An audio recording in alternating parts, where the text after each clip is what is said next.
أعوذ بالله السميع العليم من الشيطان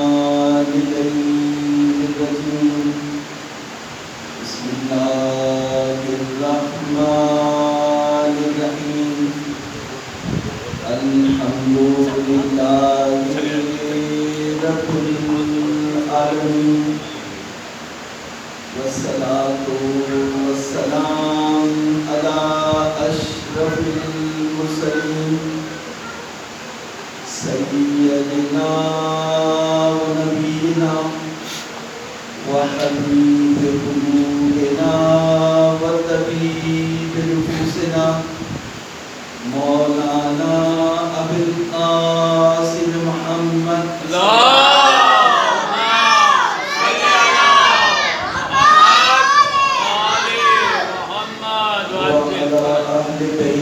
الطيبين الطاهرين الغر الميامين الهداة المهديين سيما بقية الله في الأرض واللعن الدائم على أعدائهم أجمعين فقد قال الله تبارك وتعالى في محكم كتابه يا أيها الذين آمنوا قوا أنفسكم وأهليكم نارا وقودها الناس والحجارة عليها ملائكة غلاظ شداد لا يعصون الله ما أمرهم ويفعلون ما يؤمرون صلوات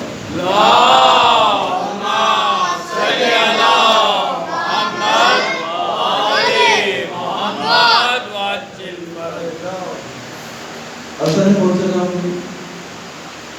تربیت اولاد کے حقیقت ایمان اور تربیت اولاد کے حوالے سے عشرہ محرم الکرام کا سلسلہ جاری ہے اور یہ اس سلسلے کی چھٹی مجلس ہے۔ ہم نے یہ بات عرض کی تھی کہ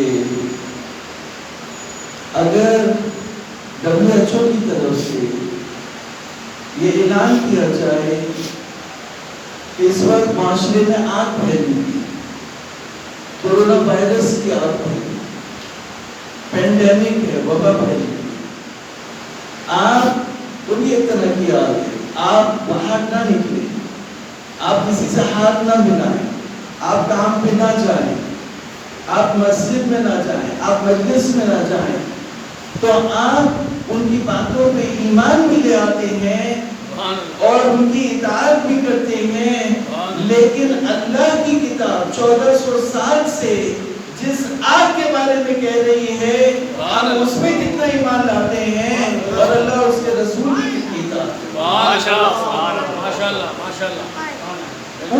انفسکم، بچاؤ اپنے آپ کو، واہلیکم، اپنے گھر والوں کو، نارن، دوزخ کی آگ سے۔ وہ دوزخ کی آگ یہاں بھی تمہیں گھیرے گئے، نشانے پہ گھیرے گئے۔ ہم نے بیان کیا تھا اور کبھی اور اس کی وضاحت کریں گے۔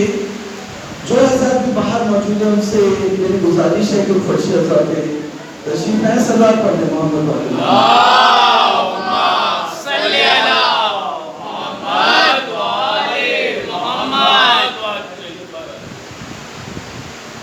دیکھیے، تربیت اولاد ایک فرض ہے، جیسے نماز فرض ہے، روزہ فرض ہے، حج فرض ہے، رزق حلال کمانا فرض ہے، اس طرح سے تربیت اولاد کی تربیت کرنا بھی فرض ہے۔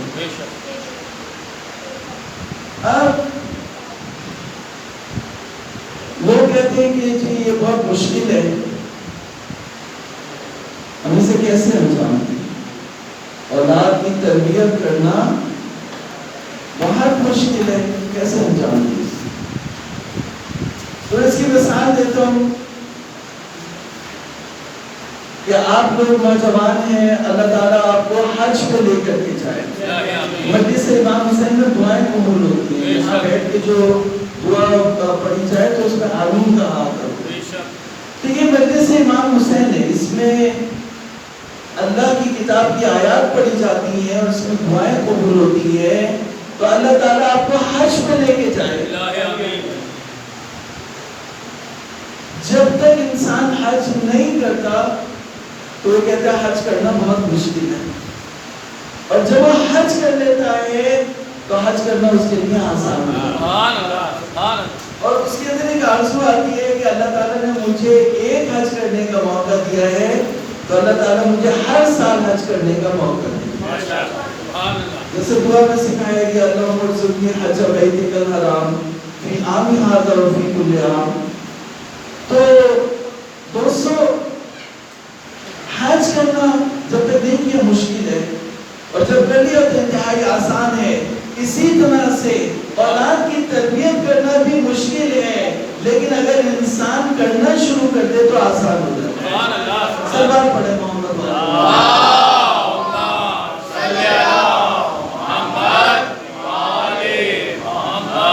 یہ جو سلوات ہم پڑھتے ہیں یہ درود ابراہیم ہے. میں لفظ بدل دوں کہ آپ درود ابراہیم پڑھیں تو میں آپ کو بولوں کہ سلام لوگ بولتے ہیں, سلوات پڑھیں تو لفظ دو ہیں, بات ایک ہی ہے. اس لیے آپ سب جو بھی یہاں بیٹھے ہیں اس عبادت میں جس میں اللہ اور اس کے ملائکہ اس عبادت کو انجام دیتے ہیں, آپ سب مل کے درود شریف کی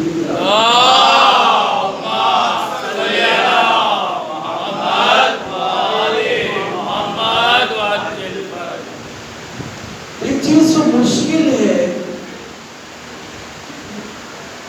اس سے ڈرایا جاتا ہے کہ ہم نہیں کر سکتے, ہم اکیلے ہیں, ہمیں ڈرایا جاتا ہے. تو کبھی عمرو ابن عبدالعزیز سے ڈرایا گیا, کبھی حجاج سے ڈرایا گیا, کبھی متوکل سے ڈرایا گیا, کبھی کورونا وائرس سے ڈرایا گیا, لیکن جو علی ابن ابی طالب کا شیعہ ہے وہ نہ حجاج سے ڈرتا ہے, نہ متوکل سے ڈرتا ہے, نہ کورونا وائرس سے ڈرتا ہے. وہ مسجد کو بھی ترک نہیں کرے گا, مجلس حسین کو بھی ترک.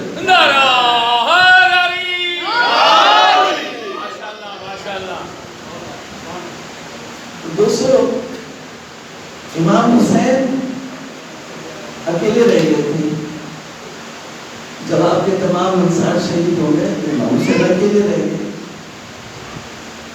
اور جب حضرت علی مقابلے میں گئے ہیں عمرو بن عبدالعزیز کے تو آپ اکیلے تھے, کوئی بھی نہیں تھا, آپ اکیلے تھے. جس طرح سے غزوہ احد میں بھی آپ اکیلے تھے, تو بہت سے موقعوں پر آپ اکیلے تھے.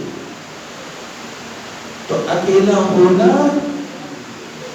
اس بات کی دلیل نہیں ہوتا کہ انسان حق کو چھوڑ دے یا ظالم کا مقابلہ چھوڑ دے. نہیں, اگر آپ حق پر ہیں تو آپ نے ظالم کا مقابلہ کرنا ہے, اللہ تعالیٰ آپ کا ساتھ دے. یہ جذبہ ہونا چاہیے. تو انسان تو جو علی کا ماننے والا ہے, جو حسین امام حسین کا ماننے والا ہے, حسینی ہے, وہ کبھی بھی یہ نہیں کہتا کہ میں اکیلا ہوں. وہ ہمیشہ مقابلہ کرتا ہے, ظلم کا مقابلہ کرتا ہے, ظالم کا مقابلہ کرتا ہے. تو یہ کبھی بھی بہانہ نہیں لے کے آتا کہ میں اکیلا ہوں, نہیں, وہ مقابلہ کرے گا. اب دیکھیے کربلا کے جتنے سپاہی تھے اور محمد سے لے کر اور حبیب ابن مظاہر تک جتنے سپاہی تھے وہ اکیلے لڑے, اور جب شہادت کا وقت آیا تب انہوں نے امام کو مدد کے لیے پکارا. اس سے پہلے مدد کے لیے نہیں پکارا, نہیں کہا کہ میں اکیلا ہوں, میں لڑ رہا ہوں, آپ میری مدد کے لیے آئیے. نہیں, اگر آپ مجھ سے متفق ہیں تو میری ہمت افزائی کرتے رہیں. اور محمد و آل محمد صلوات.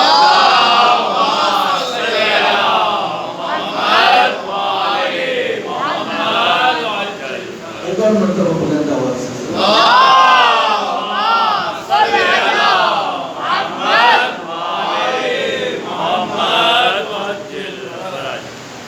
عزیزو,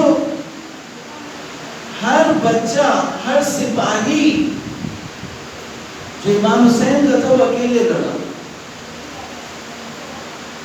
اسے مدد کے لیے نہیں پکارا امام نے. یہ نہیں کہا کہ میں اکیلا ہوں. کیا جذبہ ہوگا، کیا تربیت ہوگی. آپ دیکھیں اونو محمد 30,000 کا لشکر، اور اونو محمد چھوٹے سے بچے تھے، نوجوان بچے. یہ حضرت قاسم کی جو عمر ہے وہ 13 سال ہے. امام حسن کے بیٹے تھے حضرت قاسم جو کربلا میں شہید ہوئے. اونو محمد ان سے چھوٹے تھے، 10 یا 11 سال اس طرح سے عمر سے.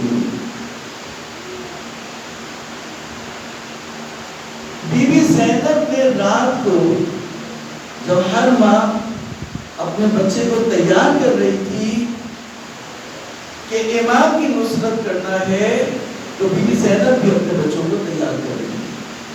اور جتنے بھی ہاشمی نوجوان جو کربلا میں شہید ہوئے، ہاشمی بچے، ان سب کی جو عسکری تربیت حضرت عباس نے کی اور جو ان کی گھریلو تربیت ہے وہ بی بی زینب کی. سبحان اللہ، سبحان اللہ.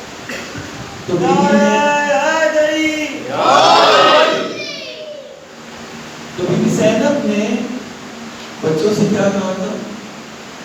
معلوم تھا کہ بیٹا تم جعفر طیار کے پوتے ہو اور حیدر کرار کے نواسے ہو.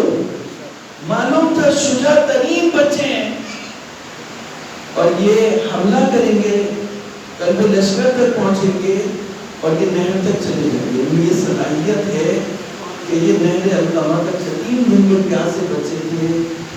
تو بیوی نے ان بچوں سے یہ کہا کہ بچوں اگر تم پانی پینے کے لیے نہر پہ گئے تو میں دودھ نہیں بخشوں. ماں کی کربلا کی ماں کو ہمارا سلام، بی بی زینب کو ہمارا سلام. بچوں سے کیا کہا تھا کہ نہر پہ نہیں جانا. اور دونوں بچوں نے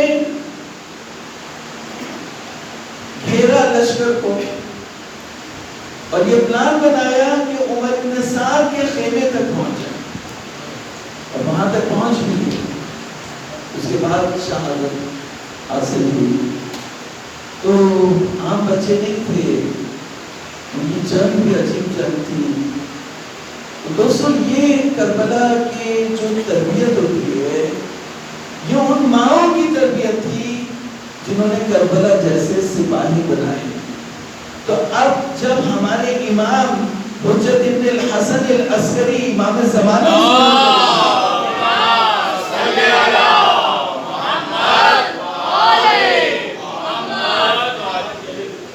ہم یہ جو کہتے ہیں لبیک یا حسین کی جو نعرہ لگاتے ہیں، کیوں لگاتے ہیں؟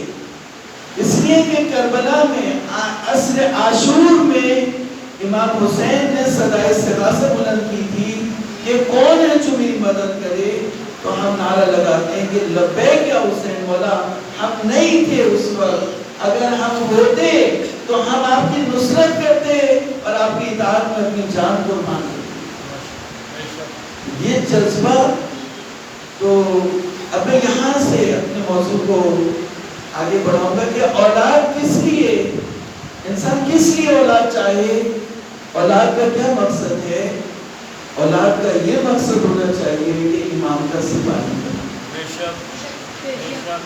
یہ آرزو ہونی چاہیے کہ میرا بچہ ہو جو جب امام زمانہ ظہور کرے تو وہ اپنے امام کی نصرت کرے. اور آئے ظہور امام زمانہ بلند ترین صلوات صلی اللہ محمد آل محمد. تو آپ لوگ مدد کرو گے امام کی. امام جب پکاریں گے تو انہیں لبیک کہو گے یا نہیں کہو گے؟ اگر کہو گے تو 3 مرتبہ بلند آواز سے کہو، ہاتھ اٹھا کے، لبیک یا حسین، لبیک یا حسین، لبیک یا حسین، لبیک یا حسین. اللہ تعالیٰ آپ کو سلامت رکھے. یہ اولاد کی تربیت، اولاد کس لیے انسان اللہ تعالیٰ سے چاہے؟ اس لیے چاہیے کہ امام پہ قربانی. یہاں سے آج میں آپ کو ہدیہ کرنا چاہتا ہوں سورہ مریم کی ابتدائی آیات کاف ہا یا عین صاد. ذکر رحمتک ذکر رحمت ربک عبدہ زکریا اذ نادى ربه نداء خفيا قال رب إني وهن العظم مني واشتعل الرأس شيبا ولم أكن بدعائك رب شقيا وإني خفت الموالي من ورائي وكانت امرأتي عاقرا فهب لي من لدنك وليا يرثني ويرث آل يعقوب واجعله ربي رضيا. اب تھک تو نہیں ہے؟ محمد و آل محمد صلوات.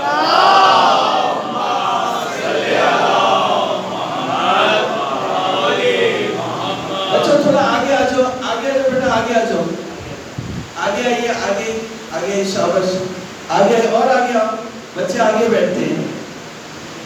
سلام پڑھے محمد و آل محمد.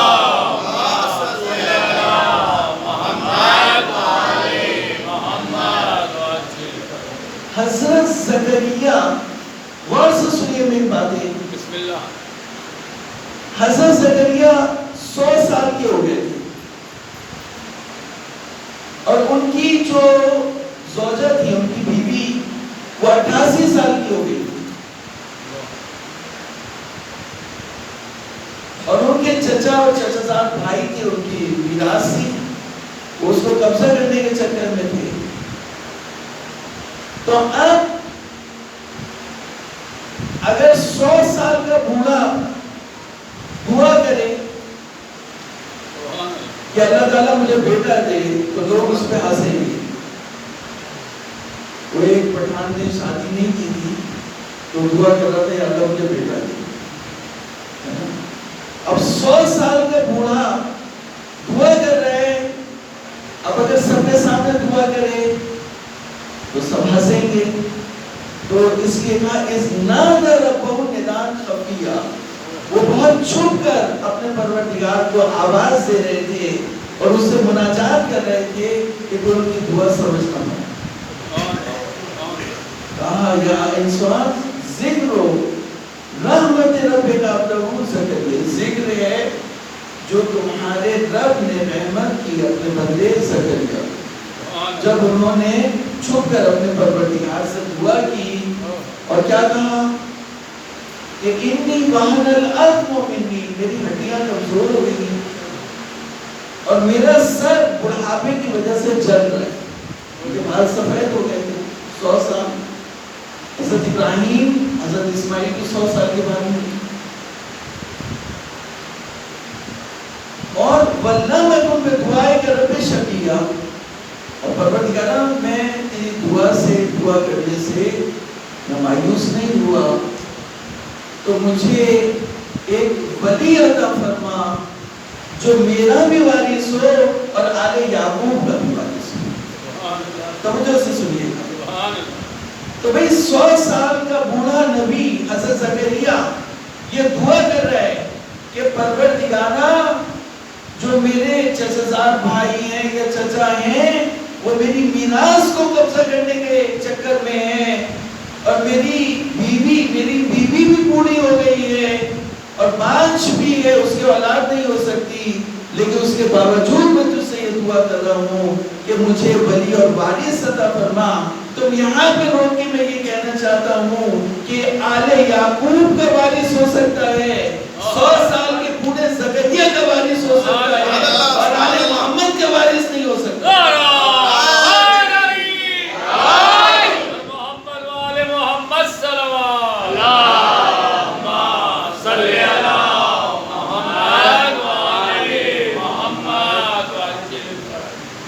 زکریا نبی ہے اور نبی زکریا نبی کو یحییٰ ملا، تو نبی یحییٰ زکریا کے وارث ہو سکتے ہیں، یحییٰ آل یعقوب کے وارث ہو سکتے ہیں، لیکن آل محمد کے وارث نہیں ہو سکتے.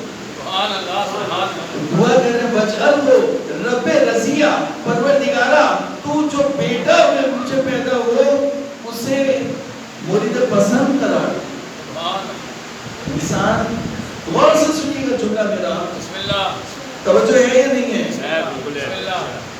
انسان دعا کرتا کرتا ہے کہ یا اللہ مجھے بیٹا عطا فرما جو میری آنکھوں کی ٹھنڈک ہو. انسان دعا کرتا ہے کہ پروردگار مجھے بیٹا عطا فرما جو بڑھاپے میں میرا قوت بازو ہو. تو بے شک کہ قوت بازو ہو, بے شک کہ آنکھوں کی ٹھنڈک ہو, لیکن نبی زکریا دعا کر رہے ہیں پروردگارا ایسا بیٹا عطا فرما جو تیری بارگاہ میں مورد پسند ہو. ایسا بیٹا عطا فرما جسے تو پسند کرتا ہو. تو انسان پروردگار سے صرف اولاد اپنے لیے نہیں چاہے بلکہ اس لیے چاہے کہ وہ اللہ کی نظر میں پسندیدہ ہو. تو بھئی جب حضرت زکریا ایک ایسے بیٹے کی آرزو کر سکتے ہیں تو جو رضی ہو, تو محمد مصطفیٰ بھی آرزو کر سکتے ہیں جو راضیۃ مرضیہ ہو. اور محمد وآل محمد صلوات. اللہم صلی علی محمد وآل محمد. انہوں نے آواز سے سلوات. اللہم صلی علی محمد وآل محمد. دوستو حضرت زکریا نے دعا کی اور دعا قبول ہوئی. لیکن دعا کیسے قبول ہوئی اس کے بارے میں ایک حدیث ہے, روایت. بسم اللہ. روایت یہ کہتی ہے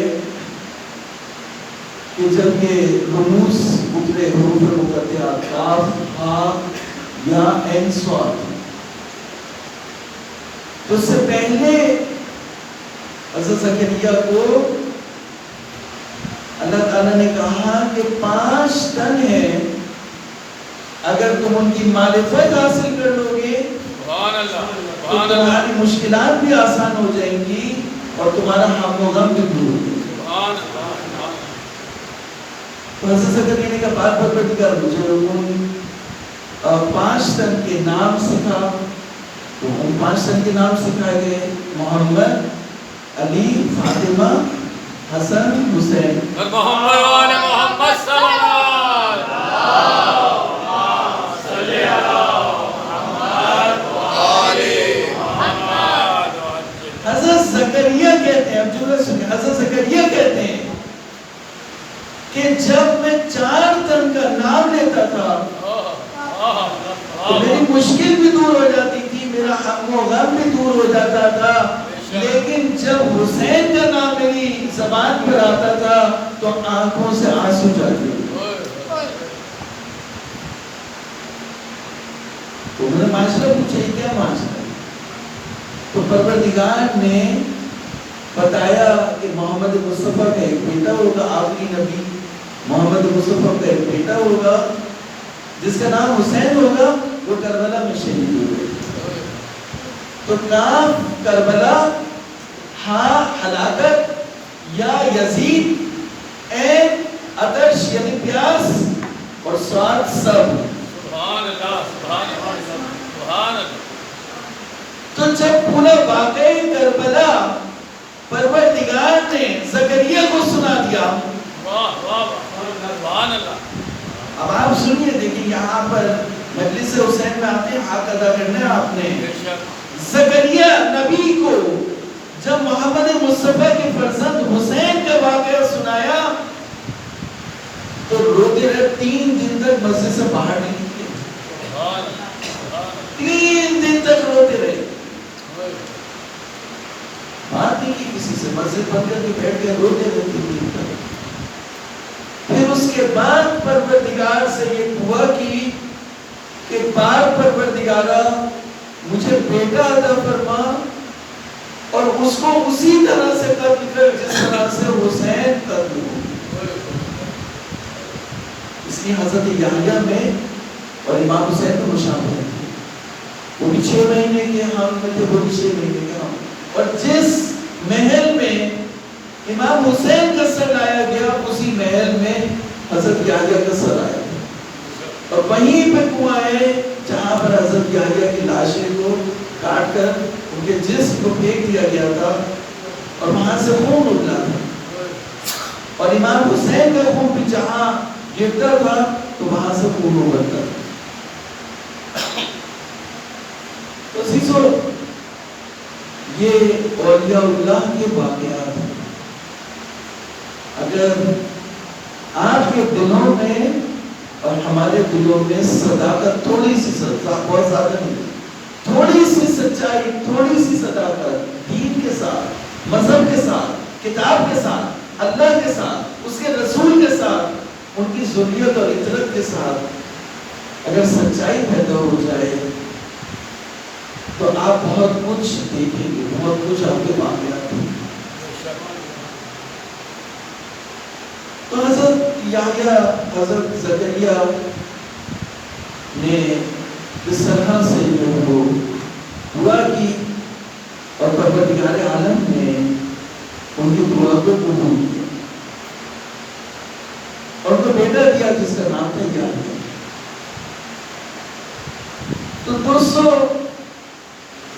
تربیت اولاد میں پہلا مرحلہ یہ ہے, میں نے یہ جواب دے دیا کہ انسان بچہ طلب کرے کس لیے, اولاد کس لیے طلب کرے, اس لیے کہ وہ مولا کا سپاہی, یا جیسے حضرت زکریا نے کہا وَاجْعَلْهُ رَبِّ رَضِيًّا. تو اب یہاں پر یہ بات آتی ہے کہ زکریا نے یحییٰ کو طلب کیا, یحییٰ پیدا ہوئے, اس کے بعد وہ شہید ہو گئے.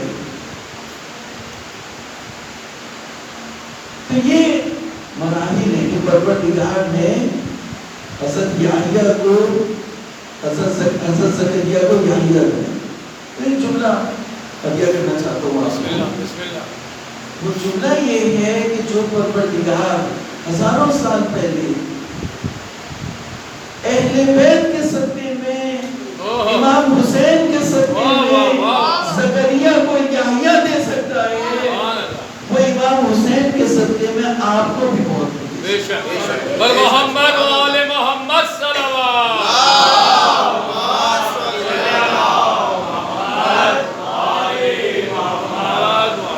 اس سے اگلا جملہ آگے کرنا چاہتا ہوں. اس سے اگلا جملہ یہ ہے کہ جو پروردگار زکریا کو یحییٰ دے سکتا ہے 100 سال کی عمر میں, جبکہ ان کی ہڈیاں کمزور ہو گئی تھی, ان کی خاتون بانجھ تھی جس کی اولاد نہیں ہوتی, اور وہ اولاد دے سکتا ہے, وہ آپ کو یہ توفیق عطا کر سکتا ہے کہ آپ اپنے بچے کی تربیت.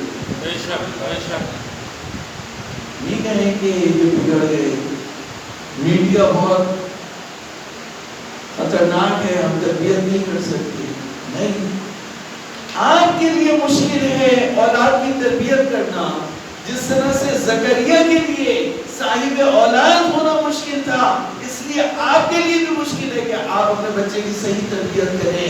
لیکن جس طرح سے پروردگار نے زکریا کو اولاد عطا کی, تو پروردگار آپ کو توفیق عطا کر سکتا ہے کہ آپ اولاد کی تربیت کریں اور آپ کا بچہ دیں. اگر مدبر ہیں تو صلوات پڑھے محمد.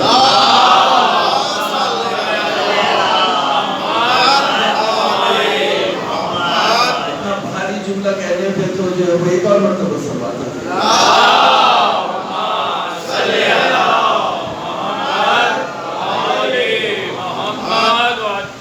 یہ حسن بھائی ہمارے تنظیم پر ہو گیا صداری کے ذمہ دار, تو ان کا کام ہے تنظیم اور انجمن کے بچوں کی تربیت کرنا, سپاہی بنانا. ماحول ہوتا ہے نا, پہلے جنگ سے پہلے جو ہے وہ ریہرسل ہوتی ہے, فوجی مشقیں ہوتی ہیں, تو وہ فرضی ایک دشمن ہوتا ہے, مشقیں ہوتی ہیں, وہ ساری چیزیں ہوتی ہیں. تو اسداری کیا ہے, جلوس جو ہم نکالتے ہیں کیا ہے, یہ ریہرسل ہوتی ہے امام زمانہ کے عمل سے. بے شک. اس کے لیے تاکہ ہمارے قدموں میں, ہمارے پاؤں میں اتنی طاقت ہو, یہ نہیں کہ چند قدم چلے تو تھک گئے, یہ اس کی ریہرسل ہوگی. تو علم اٹھاتے, علم اونچا رہے, علم اونچا رہے گا کیا مطلب ہے. میں ایک جملہ اس کا اگر اجازت ہو تو بات بات کروں گا. صلوات پڑھیے محمد.